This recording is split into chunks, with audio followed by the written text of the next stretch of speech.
Abra a palavra de Deus no Evangelho de São João, capítulo 2. Nós vamos ler o versículo 23 em diante. Diz assim a palavra de Deus. E estando ele em Jerusalém, durante a festa da Páscoa, muitos, vendo os sinais que ele fazia, creram em seu nome, mas o próprio Jesus não se confiava a eles, porque os conhecia todos, e não precisava de que alguém lhe desse testemunho a respeito do homem, porque ele mesmo sabia o que era a natureza humana. Amém? Vou reler aqui, mais uma vez, versículo 25. E não precisava de que alguém lhe desse testemunha a respeito do homem, porque ele mesmo sabia o que era a natureza humana. Pai, nós pedimos a Ti perdão pelos nossos pecados e falhas. Pedimos a Ti que ministre os nossos corações nesta manhã. Pai, como nós necessitamos de Ti, Pai. Como nós precisamos da Tua sabedoria. Como nós precisamos da Tua palavra, Senhor. Somos Teus filhos dependentes, como crianças que não têm como se socorrer, que depende da ação direta daquele que provém todas as coisas sobre si. Cuida dos Teus servos, das Tuas servas, abençoe-os de forma grandiosíssima, segundo a Tua soberana vontade, Pai. Em nome de Jesus nós Te pedimos assim, nesta manhã de domingo, para a glória de Deus. Amém. Pode sentar.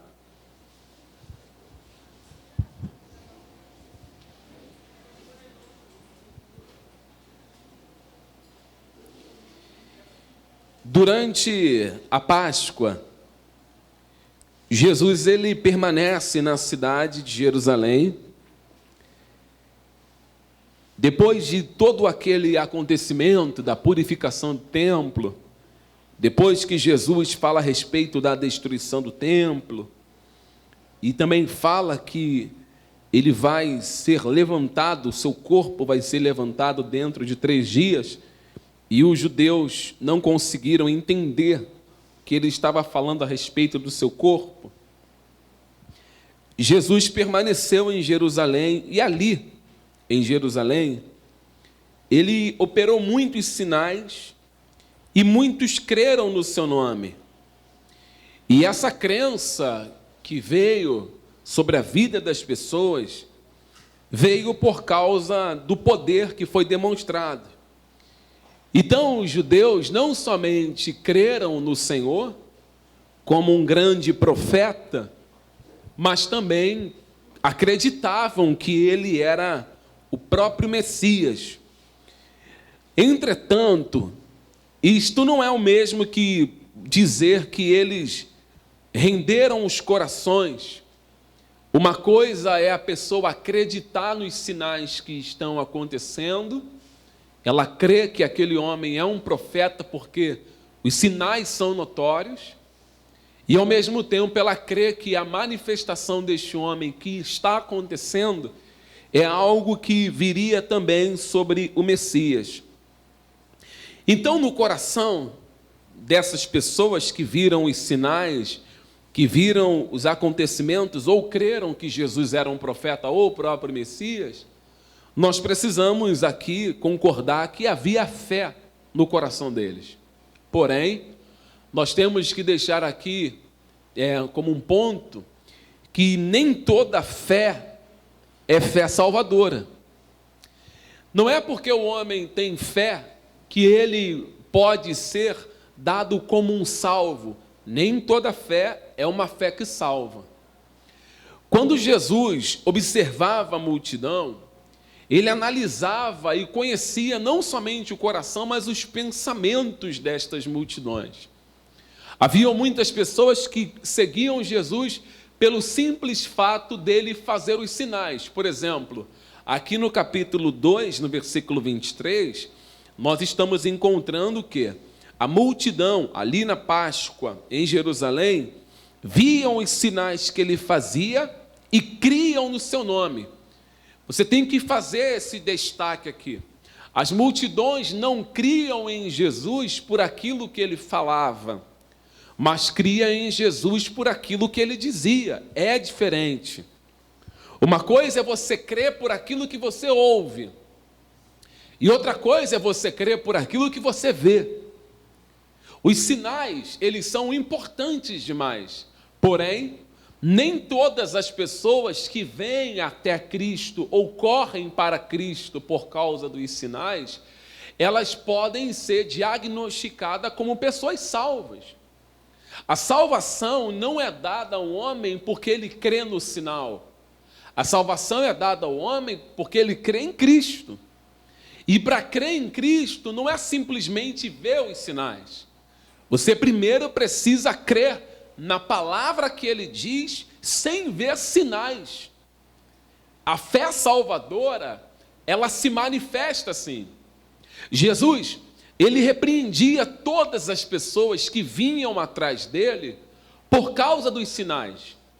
Quando alguém vinha caminhando com Jesus ou corria até Jesus por causa dos sinais, estas pessoas recebiam a repreensão. Por exemplo, nós lemos aqui, vamos ler aqui o capítulo 6 do Evangelho de João. Vamos ler, por favor. João capítulo 6. João capítulo 6. João 6, nós vamos ler o versículo 26 também. João 6, 26, diz assim: e respondeu-lhes Jesus: em verdade eu vos digo que vós me procurais, não porque viste os sinais, mas porque comestes do pão ou dos pães e vos fartais ou fartastes. Trabalhai não pela comida que perece, mas pela que subsiste para a vida eterna, a qual o Filho do Homem vos dará, porque Deus o Pai confirmou com o seu selo. E dirigiam-se, pois, a ele, e perguntando, o que faremos para realizar as obras de Deus? E respondeu-lhes Jesus: a obra de Deus é esta, que creais naquele que por ele foi enviado. Então lhes disseram eles: que sinal fazes para que o vejamos e creamos em ti? Quais são os teus feitos? Os nossos pais comeram o maná no deserto, como está escrito: deu-lhes a comer o pão do céu. Então os judeus, eles tinham um problema com sinais. Eles tinham essa deficiência. O Messias prometido, quando nós lemos o Antigo Testamento, nós vamos ver que o próprio profeta Isaías profetizou bastante a respeito das manifestações messiânicas, que muitos sinais seriam feitos pelo Messias. Olhe para cá, que o Messias realizaria grandes coisas, grandes obras, grandes feitos. Então os judeus se apegavam muito a sinais e se esqueciam do crer naquele que fora enviado. A crença, ela não pode estar ligada diretamente aos sinais, porque senão o homem vai abandonar as Escrituras e vai começar a gerar fé no seu coração por aquilo que se vê e não por aquilo que se ouve. A salvação, ela é manifestada através do Verbo encarnado, que é o próprio Deus. E a palavra de Deus, ela sendo ministrada, ela gera fé no interior de todos os homens. Agora, quando há uma substituição da palavra de Deus pelos sinais, a fé que está sendo gerada na pessoa não é uma fé salvífica. Lembra, como eu disse no início, nem toda fé é uma fé salvadora. Não adianta a pessoa ter fé simplesmente por causa de um sinal que ela viu. Ela precisa ter fé por causa daquilo que ela ouviu, por causa daquilo que ela acredita. Lendo as escrituras, você vai ver que haviam muitas pessoas que estavam vindo para Jerusalém de todos os lugares e o aceitaram. Aceitaram Jesus, vieram para Jesus. O detalhe aqui é que elas aceitavam a Cristo quando observavam os sinais que ele estava fazendo. Os sinais são feitos para fortalecer a fé genuína. Os sinais não são feitos para ganhar almas para o reino de Deus. Os sinais são feitos para fortalecer a fé genuína, a verdadeira fé. Os sinais não são feitos para que o homem tenha fé, mas os sinais são feitos para fortalecer a fé. Então, uma pessoa que tem uma fé genuína, fé salvífica, ela vai desfrutar de muitos sinais. Por exemplo, vamos abrir aqui no Evangelho de São João, só para você ter uma noção do que nós vamos pregar, e é uma mensagem completamente voltada para o cristão, os cristãos, nós que somos servos de Deus. João capítulo de número 20, vamos abrir aqui, vamos ler somente alguns versículos. João capítulo 20, nós vamos ler o versículo 30. Acompanhe, é importante você acompanhar. Daqui a pouco nós vamos fazer a aplicação desta palavra depois de uma breve exposição. João capítulo 20, nós vamos ler o versículo 30. Diz assim: na verdade, fez Jesus diante dos discípulos muitos outros sinais que não estão escritos neste livro. Estes, porém, foram registrados para que creais que Jesus é o Cristo, Filho de Deus, e para que, crendo, tenhais vida em seu nome. João, ele destaca dizendo, Jesus fez muitos e muitos sinais. Jesus não fez somente os sinais que estão escritos nestes livros. Pelo contrário, ele fez sinais ainda além, maiores, maravilhosos, que nós não temos como saber. E João destaca dizendo que ele fez esses sinais na frente dos seus discípulos, muitos sinais. Aí você tem que parar um minuto e pensar. Discípulo é uma pessoa salva? Quem está fazendo discipulado não pode falar, né?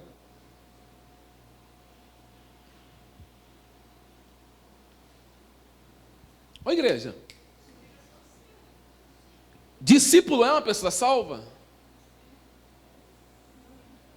Você pode olhar para um discípulo e falar assim, esse aí é discípulo e está salvo.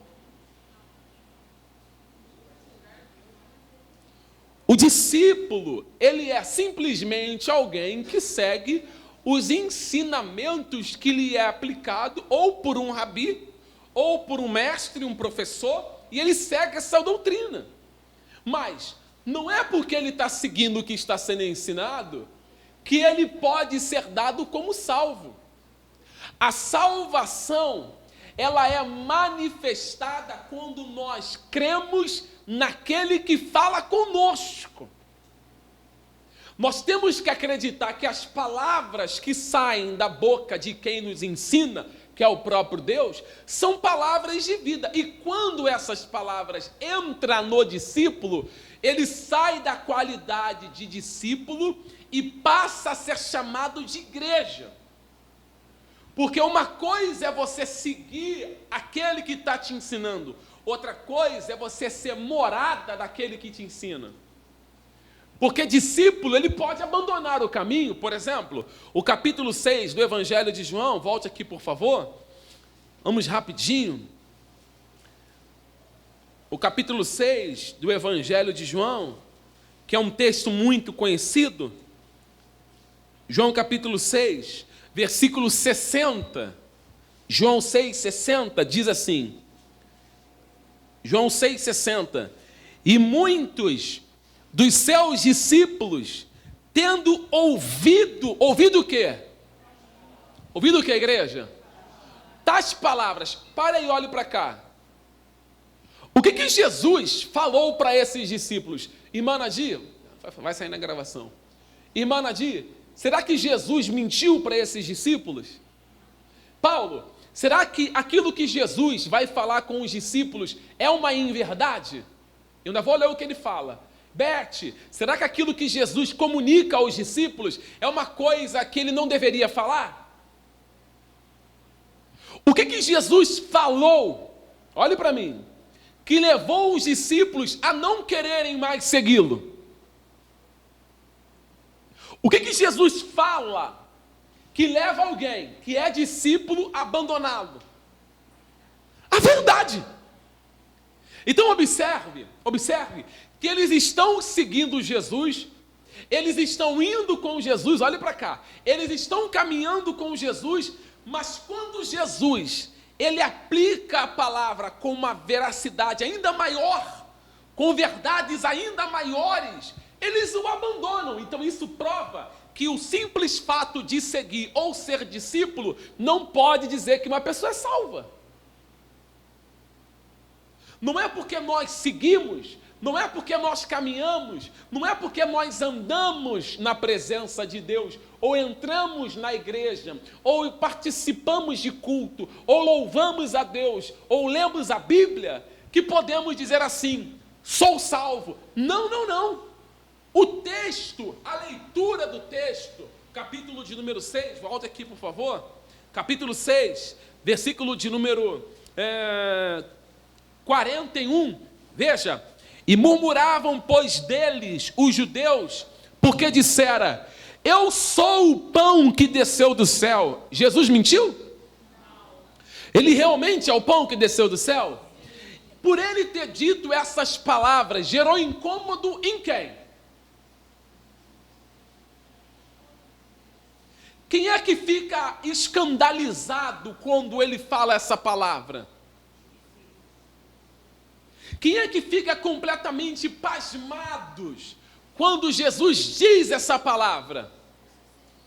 Quem está seguindo ele? Quem está caminhando com ele? Continue lendo o texto aqui, por favor. Versículo de número 45. Está escrito nos profetas, e serão todos ensinados por Deus. Portanto, todo aquele que da parte do meu Pai tem o que, igreja? Ouvido e aprendido, este vem a mim. Olha o que Jesus destaca. Todos aqueles que vêm da parte do meu Pai, todos aqueles que da parte do meu Pai têm ouvido e aprendido. Então, é diferente você ouvir e não aprender. A multidão de discípulos eram ouvintes, que não aprendiam. Não vale nada você ouvir e não aprender. Qual é o resultado, qual é o benefício que alguém pode ter em ouvir, e aquilo que está ouvindo não gera fé, a pessoa não aprende, não muda de vida e é o mesmo comportamento.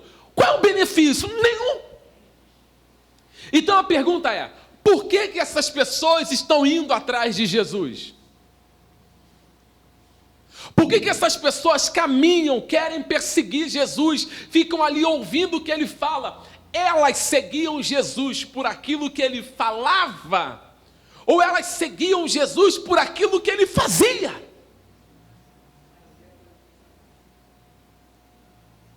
Porque quando Jesus falou, aqueles que seguiam ele por aquilo que ele fazia, se dispersaram.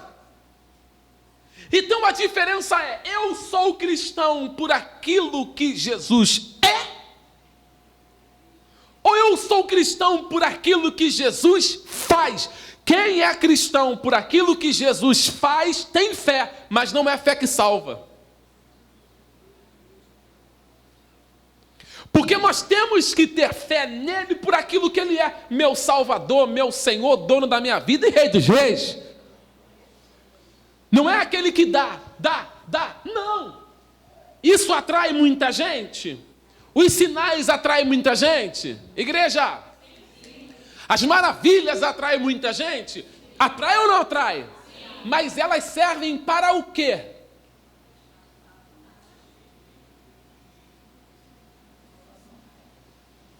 simplesmente para o homem ter.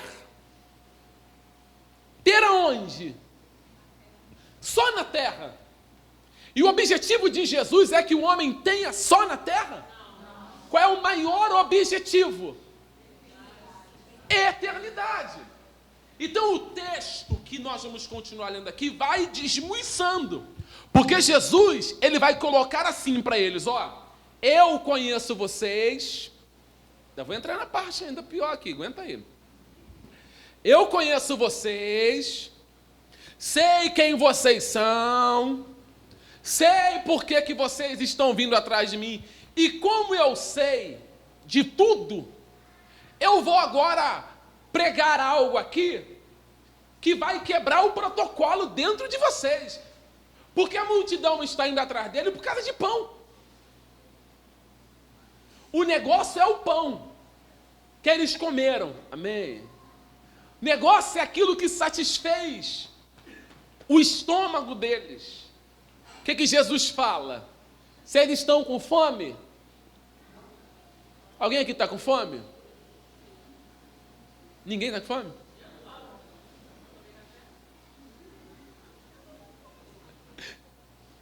Eu tenho fome, mas a nossa fome principal qual é?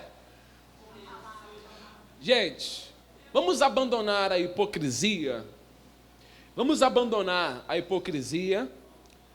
abandonar qualquer tipo de se colocar como puritanos nesta hora, tá? E vamos expor aqui um negócio bem claro. Qual é a fome que dói mais na gente? A física ou espiritual? Qual é a que mais fica aguçada? Quando você está com fome, aquela fome, sabe? Tá lá, você tem na tua geladeira o bife, você tem o ovo, você tem, quem gosta, o peixe, você tem o carré, enfim. Você corre e faz o quê? Você mata, mas você não começa a fazer a comida, você belisca alguma coisa.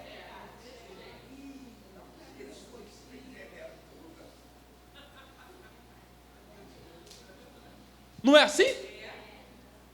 É ou não é? Você fica ali com a barriga roncando e fazendo, esperando o feijão temperar, né? Esperando o arroz cozinhar, sabe? Esperando a farofa ficar pronta, esperando. É assim que você fica com a barriga doendo, aquela fome, e o estômago parece que está se autodevorando por dentro, comendo o intestino. Que chega a dar aquela dor. Quem está com muita fome sabe o que eu estou falando. Quem já sentiu fome sabe. Que parece que está se devorando sozinho por dentro. Você fica ali esperando tudo ficar pronto. A panela de pressão pegar a pressão. É ruim. O que você faz? Você vai lá, opa, tem uma uvinha aqui, come uma uva. Descasca uma banana, come uma banana. Tem uma laranja, come um pedaço de laranja. E assim vai. Por quê? Porque a fome física é desesperadora. Tanto é que quem tem fome come lixo.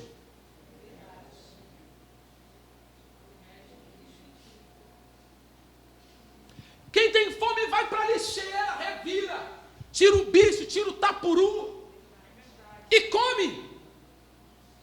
Porque a fome é desesperadora. O irmão Márcio fez um bolo para mim, acho que foi de abacaxi, aquele bolo, foi de abacaxi? Eu comi o bolo inteiro, eu estava cheio de fome.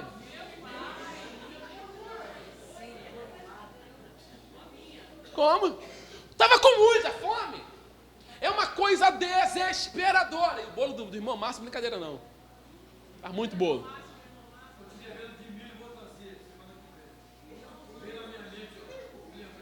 Traz, né? Deus é contigo. Então, a fome física, ela te leva a cometer e fazer coisas, meu amigo, que você talvez diria assim, ó, eu nunca vou fazer isso. Faz. Eu nunca vou comer isso. Come. Alguém já sentiu fome aqui? Passou fome? Passou? Alguém já passou fome? Alguém aqui no nosso meio? Já, Márcio? Eu não como jiló. Eu não como. Mas eu não como porque eu nunca passei fome.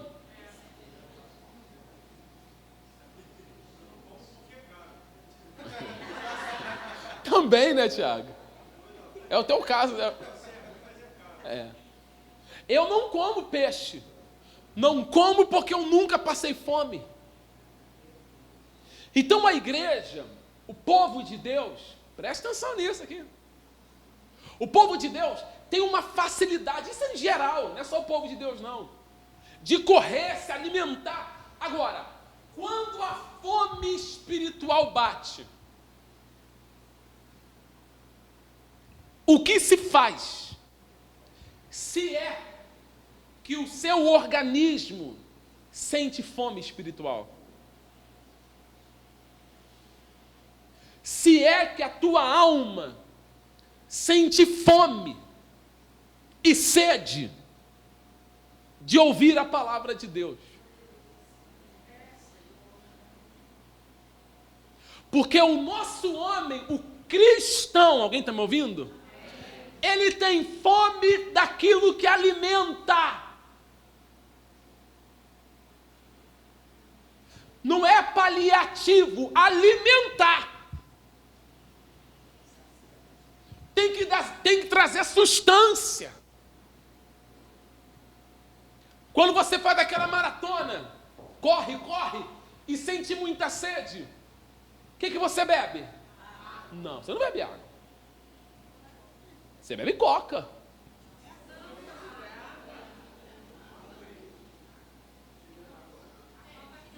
Você bebe um suco de limão, não é não?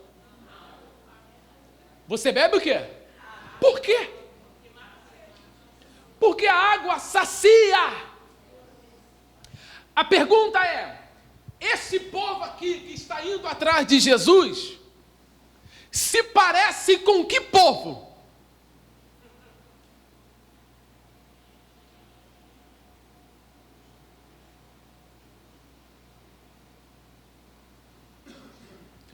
Você consegue se enxergar aqui nesse texto?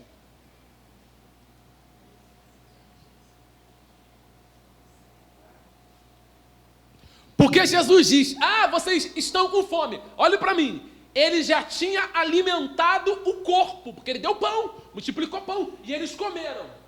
Agora ele vai alimentar uma outra parte, que é a alma. E aí ele começa a falar, olha, os pais de vocês comeram o maná no deserto e morreram. Eu sou o pão vivo que desceu do céu. Quem come a minha carne e bebe meu sangue, permanece em mim e eu nele. Quem come a minha carne e bebe meu sangue tem a vida eterna. Jesus falando, eu tenho que alimentar a alma de vocês, e somente eu posso fazer isso. Não tem outra coisa, só eu faço. Alguém está me ouvindo? Só eu realizo. Vocês estão com fome? Eu sei que há um buraco no coração de vocês que nem todo o universo pode preenchê-lo.